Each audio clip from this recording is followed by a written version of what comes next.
Why you don't improve your golf swing. It's all about this guy, club face. If your golf swing is not improving, there's a very good chance it's to do with club face control, because if it's coming through to impact open like this, or it's too shut like that, ball's going to be going all over the place. So club face control is absolutely key.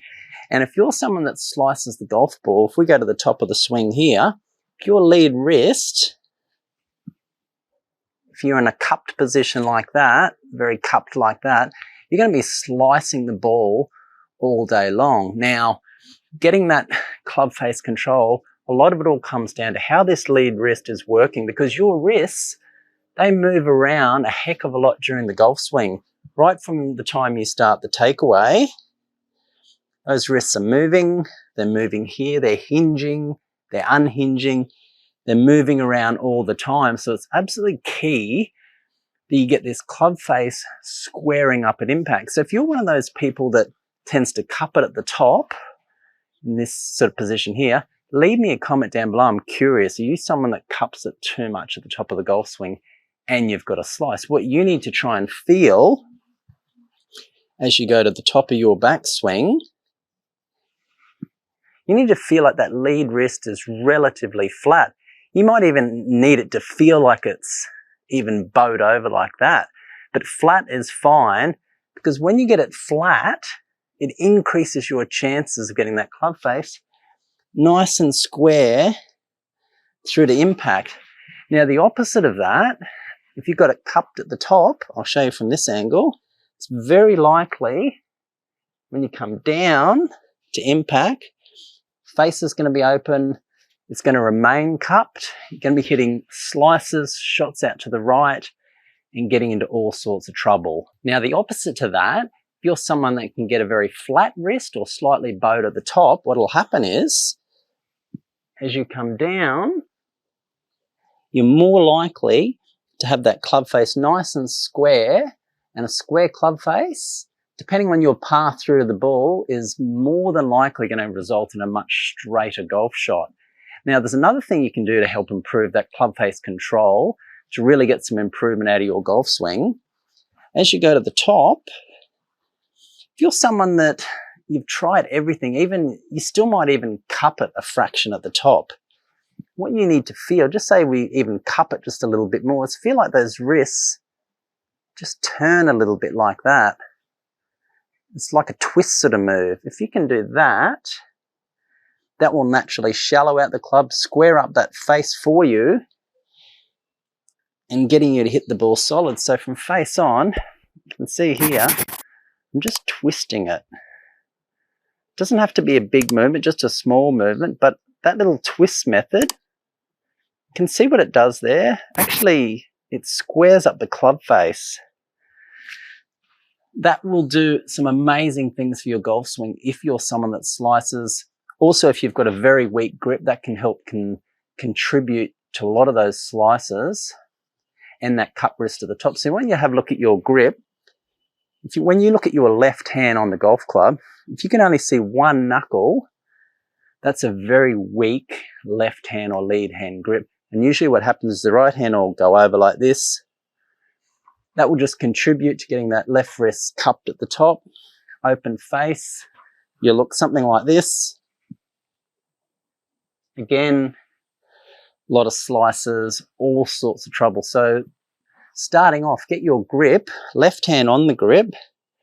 Try to get at least two knuckles showing on that lead grip, and have the trail grip or the right hand a little bit more under, in that sort of grip like that. And that will help you, it'll help your wrist naturally want to get into that flat position at the top, somewhere like that.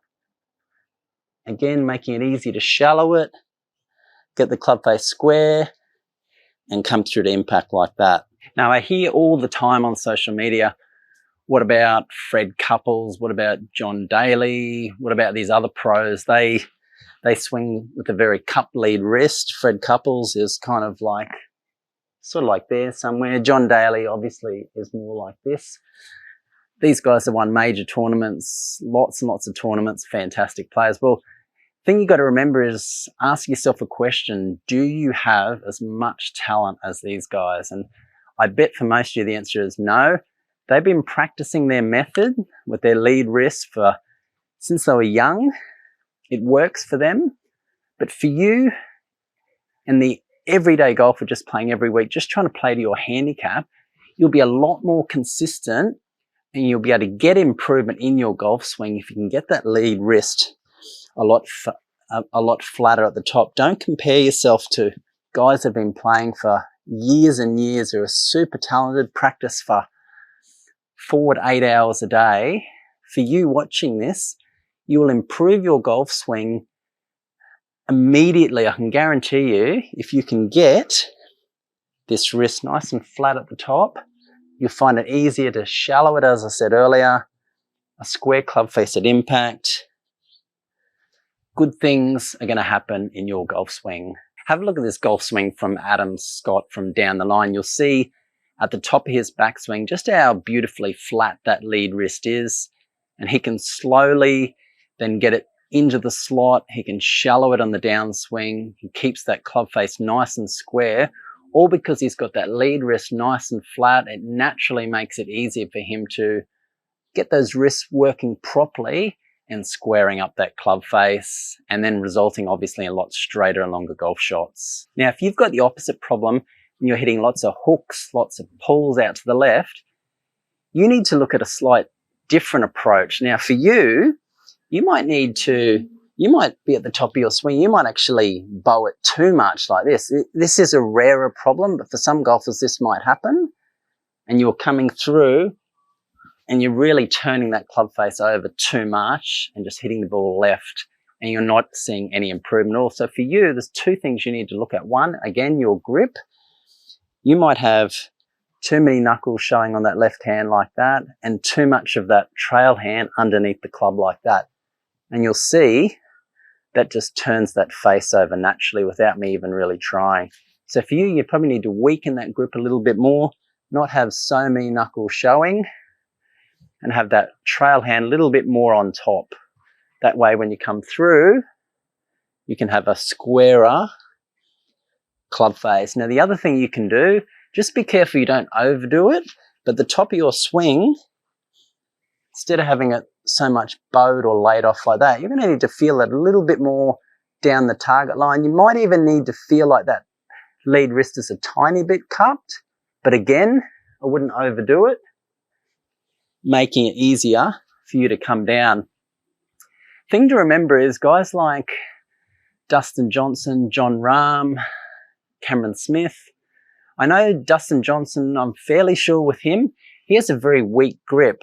So when you've got a weak grip, or at least he's got a little bit of a weak grip, when he gets to the top, he can bow it a lot more and he doesn't have to worry about hitting it left because he's got a weak grip. If you've got a very strong grip, I wouldn't recommend you bowing it too much at the top, because if you've got a very strong grip and you really bow it or lay it off like that, most likely when you come down, you're going to be hitting a lot of hooks, and that's no good. So just bear that in mind. Adjust your grip and the position of that lead wrist at the top of that backswing accordingly. Now I've got a great drill for you now that's going to tie this in together. I want you to practice this as often as you can, and this will improve your golf swing. Here's a great drill you can practice to get better club face control and improving your golf swing, called the pump drill. I have shown you this one before, but if you haven't seen it, I encourage you to have a look at this. Even if you have seen it before, make sure you watch this, because this will help out your ball striking no end. By the way, everything I've spoken about in this video, even though I'm demonstrating with an iron, this applies to your driver, your hybrids, your 3 woods, 5 woods. It works for everything. So what I want you to do, make your backswing. When you get to the top of that backswing, you're going to do a little twist, as I showed you earlier, and then you're going to bring the club down to about waist height.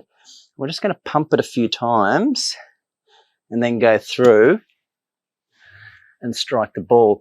That builds muscle memory, and very much muscle memory in that lead wrist, getting those wrists working properly.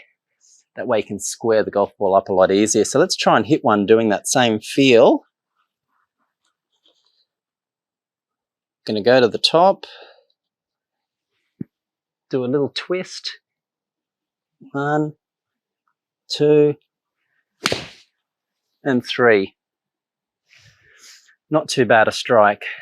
Give that a try. I know that will really help you out. If you have any questions about that, anything you're not too sure about, and if you're still struggling with your golf game, I know that will improve your ball striking and get you hitting the ball much better. Now, make sure you don't miss this next video coming up, because this is going to be talking about how to move your shoulder correctly in the golf swing. And it talks about something that doesn't get mentioned enough online, how you can make a better turn without thinking about your shoulders moving. So make sure you watch it. I'll see you on it.